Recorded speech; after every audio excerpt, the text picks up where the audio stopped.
All right, this one is going to be December 3rd.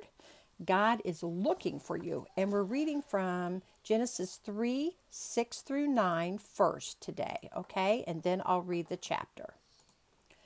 The woman saw that the tree was beautiful and its fruit looked delicious, and she wanted the wisdom it would give her. So she took some of the fruit and ate it. Then she gave some to her husband, who was with her, and he ate it too.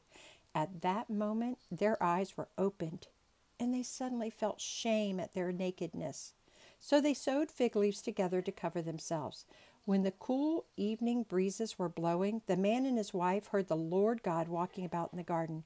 So they hid from the Lord God among the trees. Then the Lord called to the man, "Where are you?" Adam and Eve stood in awe of it, and so can we. The whole world unfolds like an art gallery filled with the glory of God. But what Adam and Eve didn't know was that there was a thief in the art gallery, an enemy of God. Satan is like a wily snake that slithers in at the corner of everything and entangles around you. And if he can trip you with a lie so you fall away from closeness with God, he could snatch your happiness, steal God's glory, swipe away your love for God, and leave you robbed.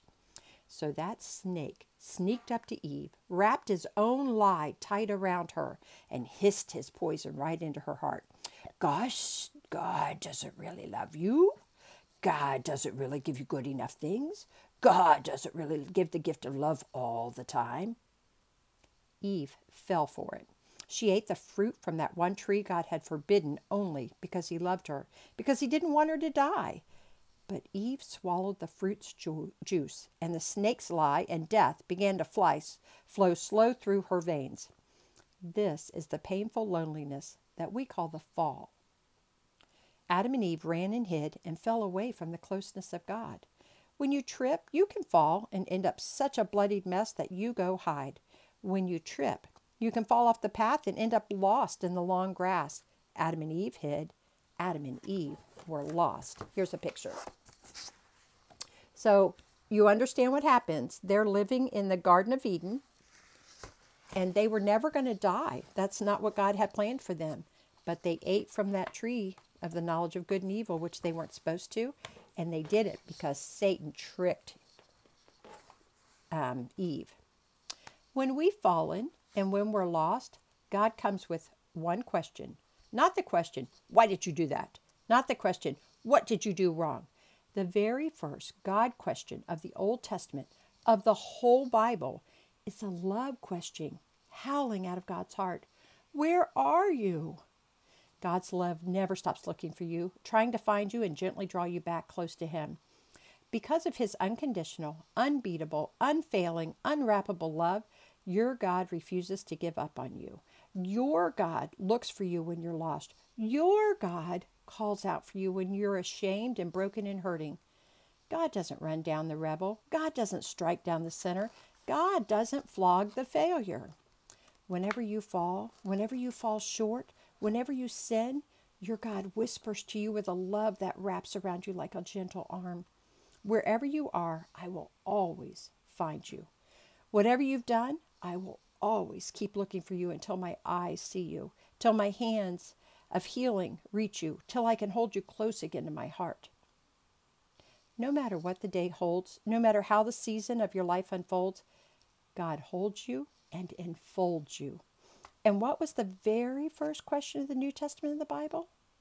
That very first question asked in all of the New Testament of the Bible was that of wise men asking everyone after Jesus' birth, where is he? Really wise men and women never stop looking for God. And because you're really wise, God is love. He never stops looking for you. I'm going to read that again. And because you're really wise, God is love. He never stops looking for you. At one wooden tree in the Garden of Eden, we fell for the lie that God didn't love us, and we fell away from God and got lost. And at one wooden cross near the Garden of Gethsemane, God found us and stretched out his arms and proved forever and always, no matter what, that he loves us with an unconditional, unbeatable, unfailable, unwrappable love. Sometimes you can almost feel it when you fall. He comes and unwraps that lying, stealing snake from your feet and wraps his arms around you. and you unwrap the very greatest gift, a love that never, ever lets you go. I wonder, when you feel like you've messed up and you're far away from God, what does He do? He looks for you, and He's ready for you to come back. I'm going to show you the picture at the beginning of this whole lesson. I don't know if this is the picture that might be on the ornaments if you're putting them up. It's a tree with a snake around it and an apple. And because I didn't look at the ornaments, it might be that one. All right, that is December 3rd of our devotional.